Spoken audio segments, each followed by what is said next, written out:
ಅವರಿಗೆ ನಮಸ್ಕಾರ. ರಿಯಾಸ್ ಕಿಚನ್ಗೆ ಸ್ವಾಗತ.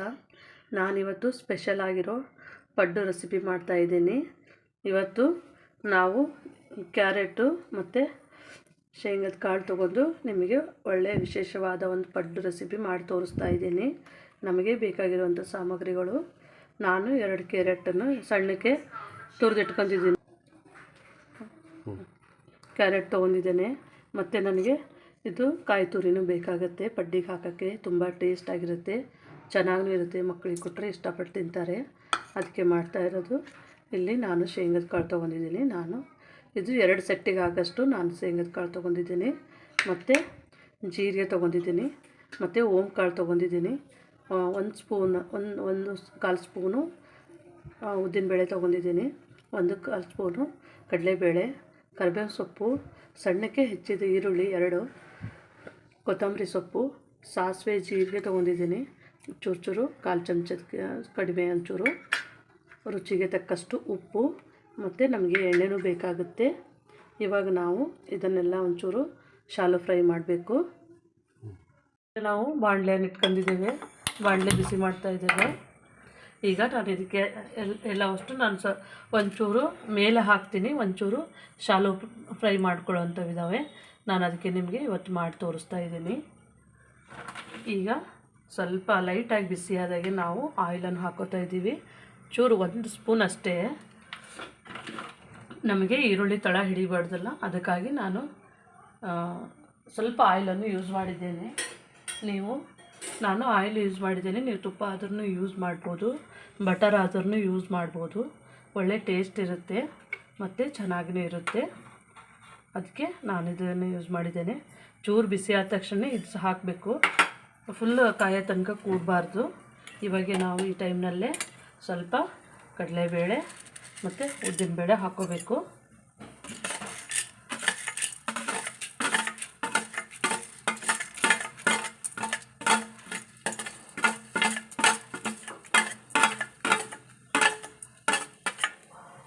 ಇದು ಒಂಚೂರು ನಿಧಾನ ಉರಿಯಲ್ಲಿ, ನಿಧಾನ ಫ್ಲೇಮ್ನಲ್ಲೇ ಇಟ್ಟು ಸ್ವಲ್ಪ ಇದು ಗರಿ ಆಗಬೇಕು. ನಮಗೆ ಗರಿ ಅಂದರೆ ನಾವು ಪಡ್ಡಿಗೆ ಹಾಕಿದ್ರು ಅದು ನಮಗೆ ತಿನ್ನೋ ಟೈಮಿಗೆ ಗರಿ ಆಗೇ ಇರುತ್ತೆ.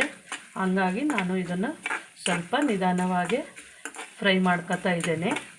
ನೋಡ್ಬೋದು ನೀವು, ಕಲರ್ ಚೇಂಜ್ ಆಗ್ತಾನೆ ಇರೋದೆ ನೋಡಿ. ಈಗ ನಮಗೆ ಉದ್ದಿನಬೇಳೆ ಕಲರ್ ಚೇಂಜ್ ಆಗಿದೆ. ಇದೇ ಥರ ಇದ್ದರೆ ಸಾಕು, ಗರಿ ಆಗಿರುತ್ತೆ. ಇವಾಗ ನಾನು ಇದಕ್ಕೆ ಈರುಳ್ಳಿ ಹಾಕೋತಾ ಇದ್ದೀನಿ. ಈರುಳ್ಳಿ ಒಂಚೂರು ಮತ್ತು ಕರಿಬೇವು ಸೊಪ್ಪು ಒಂಚೂರು. ಇವಾಗ ನೋಡಿ ನಾನು ಈರುಳ್ಳಿ ಹಾಕೋತಾ ಇದ್ದೇನೆ, ಕೆಂಪಗಾಗಿದ್ದಾವೆ. ಈಗ ನಾವು ಈರುಳ್ಳಿ ಹಾಕಿದ ತಕ್ಷಣ ಒಂದು ನಿಮಿಷ ಅಷ್ಟೇ. ಇದು ನಿಮಗೆ ಕಡಲೆಬೇಳೆ ಉದ್ದಿನಬೇಳೆ ಒಂಚೂರು ಫ್ಲೇವರ್ ಬರಬೇಕು. ಫ್ಲೇವರ್ ಬಂದಾಗ ನೀವು ಇದು ಈರುಳ್ಳಿ ಹಾಕಬೇಕು. ಇದು ಈರುಳ್ಳಿ ಫುಲ್ ಬೇಯಂಗಿಲ್ಲ, ಚೂರ ಬೇಯಬೇಕು. ಇದಕ್ಕೆ ನಾನು ರುಚಿಗೆ ತಕ್ಕಷ್ಟು ಉಪ್ಪನ್ನು ಹಾಕ್ತಾ ಇದ್ದೇನೆ. ನೋಡ್ಬೋದು ನೀವು, ಚೂರು ಉಪ್ಪು, ಒಂದು ಚಿಟಿಕೆನಲ್ಲೂ ಸ್ವಲ್ಪ ಜಾಸ್ತಿ ಅಷ್ಟೇ. ಇದೆಲ್ಲ ಕೆಂಪಗಾಗಿದೆ. ಈ ಟೈಮ್ನಲ್ಲಿ ನಾನು ತುರಿದಿಟ್ಕೊಂಡಂಥ ಕ್ಯಾರೆಟ್ ಹಾಕ್ತಾಯಿದ್ದೀನಿ, ಅರ್ಧ ಕ್ಯಾರೆಟು. ನಿಮಗೆ ಜಾಸ್ತಿ ಬೇಕಿದ್ರೆ ಜಾಸ್ತಿ ಹಾಕ್ಕೋಬೋದು, ಕಡಿಮೆ ಬೇಕಿದ್ರೆ ಕಡಿಮೆ ಹಾಕ್ಕೋಬೋದು. ನಾನಿವಾಗ ಗ್ಯಾಸ್ ಫ್ಲೇಮನ್ನು ಆಫ್ ಮಾಡಿದ್ದೇನೆ. ಇದು ಜಸ್ಟ್ ಫ್ರೈ ಮಾಡೋದಷ್ಟೇ. ನಮಗೆ ಈ ಥರ ನಮಗೆ ಸುಮ್ಮನೆ ಸ್ವಲ್ಪ ಎಣ್ಣೆ ಒಳಗೆ ಫ್ರೈ ಮಾಡಿದ್ರೆ ಗರಿ ಆಗಿ ಚೆನ್ನಾಗಿ ಸಿಗುತ್ತೆ. ಅದಕ್ಕೆ ನಾನು ಈ ಥರ ಫ್ರೈ ಮಾಡ್ಕೊತಾ ಇದ್ದೀನಿ. ನೋಡ್ಬೋದು ನೀವು, ಇದು ಮಕ್ಕಳಿಗೆ ತುಂಬ ಚೆನ್ನಾಗಿರುತ್ತೆ. ನೀವು ಮನೆಯಲ್ಲಿ ಮಾಡಿ ನೋಡಿ, ರಜಾ ಇದ್ದಾಗೆ ಮತ್ತು ನಿಮಗೆ ಟೈಮ್ ಇದ್ದಾಗೆ ಮಾಡ್ಕೋಬೋದು. ಒಳ್ಳೆ ಟೇಸ್ಟ್ ಕೊಡುತ್ತೆ. ನಾನೇ ಇದಕ್ಕೆ ಒಂಚೂರು ಲಿಂಬೆಹಣ್ಣು ಹಾಕ್ತಾಯಿದ್ದೀನಿ. ನೋಡಿದ್ರೆ ಚಿಕ್ಕದೇ ಇದೆ, ಇಷ್ಟು ಹಾಕಲ್ಲ, ಸುಮ್ಮನೆ ಟೇಸ್ಟ್ ಸಲುವಾಗಿ ಹಾಕ್ತಾಯಿದ್ದೇನೆ. ನೀವು ಬೇಕಿದ್ದರೆ ಈ ಜಾಗದಲ್ಲಿ ಮೊಸರು ಹಾಕ್ಕೋಬೋದು.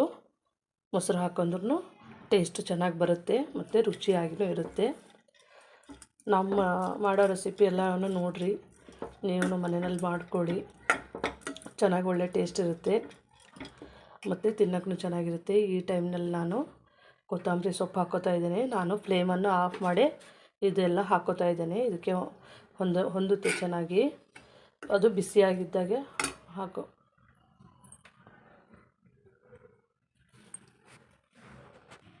ಈಗ ನೋಡಿರಿ ನಾನು ದೋಸೆ ಹಿಟ್ಟು ತೊಗೊಂಡಿದ್ದೀನಿ. ಇಷ್ಟು ನಾನು ಇದು ಇಷ್ಟಕ್ಕೆ ಇದು 2 ಸೆಟ್ ಆಗುತ್ತೆ. ಇದು 2 ಸೆಟ್ಟಿಗೆ ಆಗೋಷ್ಟು ನಾನು ತೊಗೊಂಡಿದ್ದೀನಿ. ನಿಮಗೆ ಅಳತೆ ಗೊತ್ತಾಗುತ್ತಲ್ಲ, ನೀವು ಅದೇ ಥರನೇ ತೊಗೋಬೋದು. ಮೊದಲನೇ ಸರ್ತಿ ಮಾಡಬೇಕಾದ್ರೆ ಸ್ವಲ್ಪ ಹೆಚ್ಚು ಕಡಿಮೆ ಆಗುತ್ತೆ. ಆಮೇಲೆ ಸರಿ ನಾನೇನು ಓಂಕಾಳು ಅದು ಇಟ್ಕೊಂಡಿದ್ದೀನಲ್ಲ, ಓಂಕಾಳು ಸ್ವಲ್ಪ ಜೀರಿಗೆ ಹಾಕೋತಾ ಇದ್ದೀನಿ. ಅದಕ್ಕೂ ಹಾಕಿದ್ದೀವಿ, ಅಂದ್ರೂ ಇದಕ್ಕೆ ಆಪ್ಷನ್ ಇದು. ನೀವು ಬೇಕಿದ್ರೆ ಹಾಕ್ಕೋಬೋದು, ಇಲ್ಲಾಂತಂದರೆ ಬಿಡ್ಬೋದು. ಹಾಕಬೇಕಂತೇನಿಲ್ಲ. ನಾನಿವಾಗ ಇದನ್ನು ಒಂಚೂರು ಆರಿಸ್ಬಿಟ್ಟಿದ್ದು ಇದಕ್ಕೆ ಹಾಕ್ತಾಯಿದ್ದೀನಿ. ಒಂಚೂರು ಆರಿಸ್ಬೇಕು, ನೀವು ಬಿಸಿ ಹಾಕಬೇಡ್ರಿ. ಬಿಸಿ ಹಾಕಿದ್ರೆ ಇದಾಗುತ್ತೆ ನೋಡಿ. ನನಗೆ ಎಷ್ಟು ಬೇಕು ಅಷ್ಟೇ ಹಾಕೋತಾ ಇದ್ದೀನಿ. ನೀವು ಈ ಥರ ನೀವು ಕಲಸಿ ಹಾಕ್ಕೋಬೋದು. ಒಂಚೂರು ತಿನ್ನೋಕ್ಕೆ ತುಂಬ ಚೆನ್ನಾಗಿರುತ್ತೆ. ಮತ್ತು ನೋಡಿರಿ ಕಲರ್ಫುಲ್ಲಾಗಿರುತ್ತೆ. ಈ ಕಲರ್ ನೋಡಿ ಮಕ್ಕಳು ತಿಂತೀನಿ ಅಂತಾರೆ. ನೋಡಿರಿ ಎಲ್ಲ ನಾವು ಹಾಕಿದೆಲ್ಲ ಈಗ ಚೆನ್ನಾಗಿ ಕಲರ್ ಆಗಿದೆ. ಇನ್ನೊಂದು ಚೂರು ಬೇಕು ಅಂತಂದರೆ ನೀವು ಹಾಕ್ಕೋಬೋದು. ನನಗೆ ಇಷ್ಟೇ ಸಾಕು. ಈಗ ನಾವು ಸ್ಟವ್ ಪಡ್ಡಿನ ಹಂಚಿಟ್ಕೊಂಡು ನಾನು ಸ್ಟವ್ ಹಚ್ತಾ ಇದ್ದೇನೆ. ನೋಡ್ಬೋದು, ನೋಡಿರಿ ಇದು ಮನೆಯಲ್ಲಿ ಮಾಡಿರಿ, ತುಂಬ ಚೆನ್ನಾಗಿರುತ್ತೆ, ಟೇಸ್ಟ್ ಆಗಿರುತ್ತೆ, ಮತ್ತು ಮಕ್ಕಳಿಗೂ ಒಳ್ಳೆಯದು. ನಾನಿಲ್ಲಿ ಶೇಂಗದ ಕಾಳನ್ನು ಯೂಸ್ ಮಾಡಿದ್ದೇನೆ.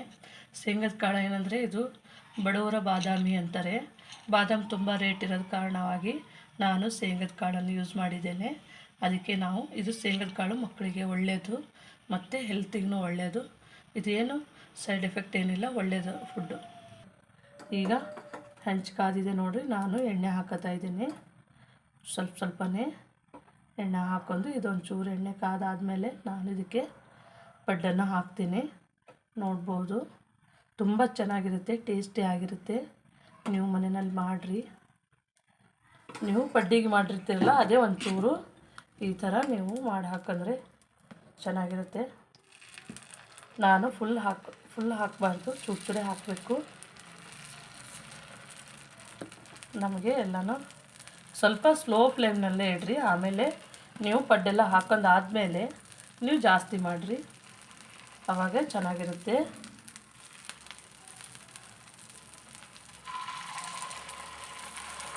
ನೋಡ್ಬೋದು. ಇವಾಗ ನೋಡಿರಿ ನಾನು ಒಂದು ಚೂರು ಒಣ ಕೊಬ್ಬು ತೆಂಗಿನಕಾಯಿ ತುರಿಯನ್ನು ಹಾಕೋತಾ ಇದ್ದೇನೆ. ಇದು ಮಕ್ಕಳಿಗೆ ಕಲರ್ಫುಲ್ ಆಗಲಿ ಮತ್ತು ತಿನ್ನೋಕ್ಕೆ ಟೇಸ್ಟ್ ಆಗಿರಲಿ ಅಂಥೇಳಿ ನಾನು ಈ ಥರ ಹಾಕೋತಾ ಇದ್ದೀನಿ. ನೋಡ್ಬೋದು, ನಾನು ಈ ಥರ ಹಾಕ್ಕೊಂಡ್ಬಿಟ್ಟು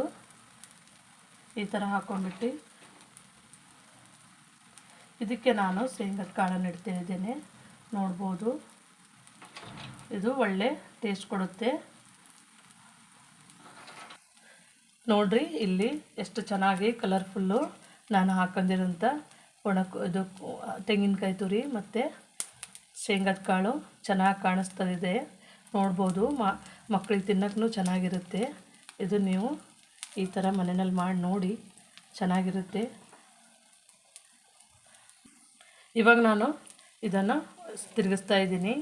ನೋಡ್ಬೋದು, ನೀವು ಮನೆಯಲ್ಲಿ ಪಡ್ಡು ಯಾವ ರೀತಿ ಮಾಡ್ಕೋತೀರೋ ಆ ರೀತಿ ಮಾಡ್ಕೋಬೋದು. ನಾನು ಇದಕ್ಕೆ ಸುಮಾರು 8 ಗಂಟೆಗಳ ಕಾಲ ನೆನೆಸಿದ್ದೀನಿ. ನೀವು 8 ಗಂಟೆಗಳ ಕಾಲ ನೆನೆಸಿ ಮತ್ತು ಓವರ್ ನೈಟ್ ಎಲ್ಲ ನೀವು ಬಿಟ್ಟರೆ ನಿಮಗೆ ಒಳ್ಳೆ ಪಡ್ಡು ಆಯಿತು, ಮತ್ತು ಒಳ್ಳೆ ದೋಸೆ ಆಯಿತು, ಎಲ್ಲ ಇರುತ್ತೆ. ಅಂದರೆ ಸ್ವಲ್ಪ ನೆನೆಸ್ಬೇಕು ಚೆನ್ನಾಗಿ. ಈಗ ನೋಡಿರಿ ಹೆಂಗೆ ಬರ್ತಾಯಿದೆ, ಏನು ತಳ ಅದು ಏನು ಹಿಡ್ದಿಲ್ಲ, ಮತ್ತು ನಾವು ತುಂಬಾ ಬೇಯಿಸಿಲ್ಲ. ನಿಧಾನ ಉರಿನಲ್ಲಿಟ್ಟು ಒಂಚೂರು ಬೇಯಿಸಿದ್ರೆ ಸಾಕು. ಒಳ್ಳೆ ಟೇಸ್ಟಾದ ಪಡ್ಡು, ಶೇಂಗಾ ಮತ್ತು ಕ್ಯಾರೆಟ್ ಪಡ್ಡು ನಿಮ್ಮ ಮನೆಯಲ್ಲೂ ಮಾಡ್ಕೋತೀರಿ. ಎಲ್ಲರೂ ವಿಡಿಯೋ ನೋಡ್ತಾ ಇದ್ದೀರಿ, ಎಲ್ಲರಿಗೂ ಧನ್ಯವಾದಗಳು, ಥ್ಯಾಂಕ್ಸು. ಇದೇ ಥರನೇ ನಮಗೆ ಪ್ರೋತ್ಸಾಹ ಮಾಡಿರಿ. ನೀವು ನಮ್ಮ ರೆಸಿಪಿಗಳನ್ನು ಯಾವಾಗಲೂ ನೋಡ್ಕೋತೀರಿ. ಒಂಚೂರು ಎಣ್ಣೆ ಕಮ್ಮಿ ಇದ್ದಲ್ಲಿ ನಾನು ಎಣ್ಣೆ ಹಾಕೋತಾ ಇದ್ದೇನೆ, ಎಣ್ಣೆ ತುಂಬ ಹಾಕಿಲ್ಲ. ಇವಾಗ ನಾನು ಮುಚ್ಚಿಗೆಸಂದ್ರೆ ತೆಗಿತಾ ಇದ್ದೀನಿ. ನೋಡ್ಬೋದು ಪಡ್ಡು ಯಾವ ಥರ ಆಗಿದೆ ಅಂಥೇಳಿ, ಬೆಂದಿದೆ ಅಲ್ಲ ಅಂಥೇಳಿ. ನೋಡಿರಿ, ಈಗ ನಾನು ಇದು ನಿಮ್ಮ ಎದುರು ತೆಗಿತಾ ಇದ್ದೀನಿ. ನೋಡಿರಿ, ನಾವು ಹಾಕಿದ್ದು ಶೇಂಗಾದ ಎಲ್ಲ ಒಳಗಡೆ ಹೋಗಿದೆ. ಅದು ತಿನ್ನಬೇಕಾದ್ರೆ ಬಾಯಲ್ಲಿ ಗರಿ ಗರಿ ಆಗಿ ಬರುತ್ತೆ. ಇವಾಗ ನಾನು ತೆಗೆದಿಟ್ಕೊತೀನಿ. ನೋಡ್ಬೋದು, ಇಲ್ಲಿ ನೋಡಿರಿ ಎಲ್ಲ ಪಡ್ಡು ಚೆನ್ನಾಗಾಗಿದೆ. ನೋಡ್ಬೋದು ಚೆನ್ನಾಗಿ ಕ್ರಿಸ್ಪಿಯಾಗಿ ಬಂದಿದೆ ಇದು. ಈಗ ನೋಡಿರಿ, ಅದು ನಾನು ಮೇಲೆ ಹಾಕಿ ಮಾಡಿದ್ದೆ. ಮತ್ತು ನಿಮಗೆ ಇದರೊಳಗೆ ಇನ್ನೊಂದು ಪಡ್ಡನ್ನು ತೋರಿಸ್ತಾ ಇದ್ದೀನಿ. ನೋಡಿರಿ, ಕಲರ್ಫುಲ್ಲಾಗಿ ಚೆನ್ನಾಗಿ ಬಂದಿದೆ. ನೋಡ್ಬೋದು. ನಾನು ಇದಕ್ಕೆ ಈಗ ಕಾಯಿ ತುರಿ ಹಾಕ್ತಾಯಿದ್ದೀನಿ. ಇಷ್ಟು ನಿಮಗೆ ಕೈಗೆ ಎಷ್ಟು ಬರುತ್ತೆ ಇಷ್ಟು ನೋಡಿರಿ. ಇದು ಒಳಗಡೆ ಹಾಕ್ತೂ ಚೆನ್ನಾಗಿರುತ್ತೆ, ಮೇಲ್ಗಡೆ ಹಾಕಿದ್ರೆ ಚೆನ್ನಾಗಿರುತ್ತೆ. ಇದು ಚೆನ್ನಾಗಿ ಮಿಕ್ಸ್ ಮಾಡ್ತಾಯಿದ್ದೀನಿ, ನೋಡ್ಬೋದು ನೀವು. ಈ ಥರ ಮಾಡಿ ಕೊಡ್ಬೋದು. ಇದು ಒಣ ಕಾಯಿ ತುರಿ, ಹಸಿ ಕಾಯಿ ತುರಿ ಒಳ್ಳೆಯದು ಮಕ್ಕಳಿಗೆ. ಹಸಿದು ತಿನ್ನೋಕ್ಕಾಗಲ್ಲ, ಈ ಥರ ಮಾಡಿಕೊಡಿ. ಈಗ ನೋಡಿರಿ, ನಾನು ಇನ್ನೊಂದು ಇಟ್ಕೊತಾ ಇದ್ದೀನಿ.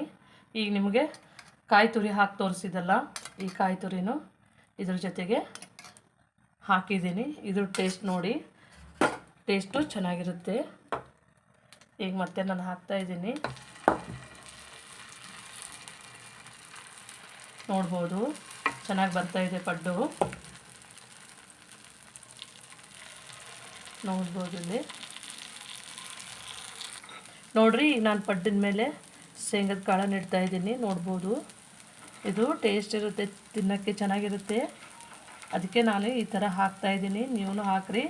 ಕಾಯಿ ತುರಿ ಮತ್ತು ಶೇಂಗದ ಕಾಳು ಚೆನ್ನಾಗಿ ಹುರ್ಕೊಂಡ್ಬಿಟ್ಟು ಸಿಪ್ಪೆ ತೆಗೆದು ಈ ಥರ ಇಟ್ಕೊಂಡು ನೀವು ಮನೆಯಲ್ಲಿ ಮಾಡ್ಬೋದು, ಚೆನ್ನಾಗಿರುತ್ತೆ. ನೋಡಿ ಬೆಂದಾಗಿದೆ. ಇವಾಗ ನಾನಿದು ತಿರುಗಿಸ್ತಾ ಇದ್ದೀನಿ, ನೋಡ್ಬೋದು. ನೋಡಿರಿ ಎಷ್ಟು ಚೆನ್ನಾಗಿ ಬರುತ್ತೆ. ನೀವು ಮನೆಯಲ್ಲಿ ಈ ಥರ ಮಾಡಿರಿ.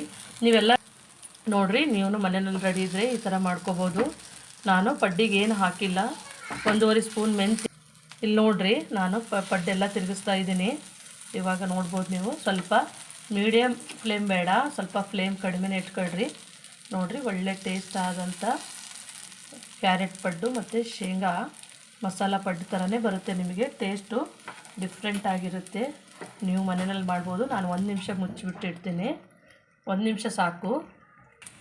ನೀವು ನೋಡ್ಬೋದು. ಈಗ ನೋಡಿರಿ, ಪಡ್ಡು ಎಲ್ಲನೂ ತೆಗೆದುಬಿಟ್ಟಿದ್ದೀನಿ. ನೀವು ವಿಡಿಯೋ ಪೂರ್ತಿ ನೋಡಿದ್ರೆ ನಿಮಗೆ ಎಲ್ಲನೂ ಗೊತ್ತಾಗುತ್ತೆ. ನಾನು ಯಾವ ಮೆಥಡ್ ಮಾಡ್ತೀನೋ ಅದೇ ಮೆಥಡ್ ನಿಮ್ಮ ಮನೆಯಲ್ಲಿ ಮಾಡ್ಕೊಳ್ಳಿ. ನೋಡಿರಿ, ನಮ್ಮದು ಶೇಂಗಾದು ಏನು ಹುರ್ಕೊಂಡು ಹಾಕಿದ್ದಲ್ರಿ, ಅದೇನೋ ನಮಗೆ ಸೀದು ಹೋಗಿಲ್ಲ, ಚೆನ್ನಾಗಿ ಕಾಣ್ತಾ ಇದೆ. ನೋಡ್ಬೋದು, ನೀವು ನೋಡ್ಬೋದು, ಒಂದೂ ಆಗಿಲ್ಲ. ಇವಾಗ ಆಗಿದೆ. ನಾನು ಸ್ಟವ್ ಆಫ್ ಮಾಡ್ತಾ ಇದ್ದೇನೆ. ನೋಡಿರಿ, ನಮ್ಮದು ಶೇಂಗಾ ಮತ್ತು ಕ್ಯಾರೆಟು ಕಾಯಿ ತುರಿ ಹಾಕಿ ಮಾಡಿರುವಂಥ ಪಡ್ಡು, ವಿಶೇಷವಾದ ಪಡ್ಡು ಮತ್ತು ಡಿಫ್ರೆಂಟ್ ಆದ ಪಡ್ಡು ನಾವು ಮಾಡಿರೋದು ನೋಡ್ಬೋದು. ಇಲ್ಲಿ ನಿಮಗೆ ಕಾಣಿಸ್ತಾ ಇದೆ.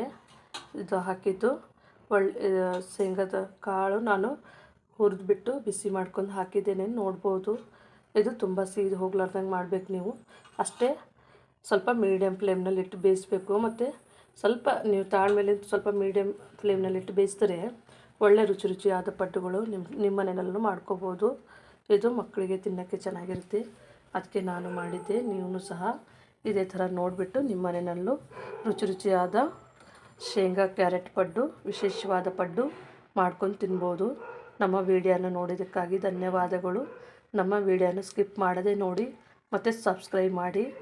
ನೀವು ಸಬ್ಸ್ಕ್ರೈಬ್ ಮಾಡಿದ್ರೆ ನಮಗೆ ಇನ್ನೂ ಹೆಚ್ಚಿನ ವಿಡಿಯೋ ಹಾಕೋಕ್ಕೆ ಆಸಕ್ತಿ ಆಗುತ್ತೆ. ಪ್ಲೀಸ್ ನೀವು ಸಬ್ಸ್ಕ್ರೈಬ್ ಮಾಡಿ. ವಿಡಿಯೋನ ನೋಡಿದ್ದಕ್ಕಾಗಿ ಧನ್ಯವಾದಗಳು.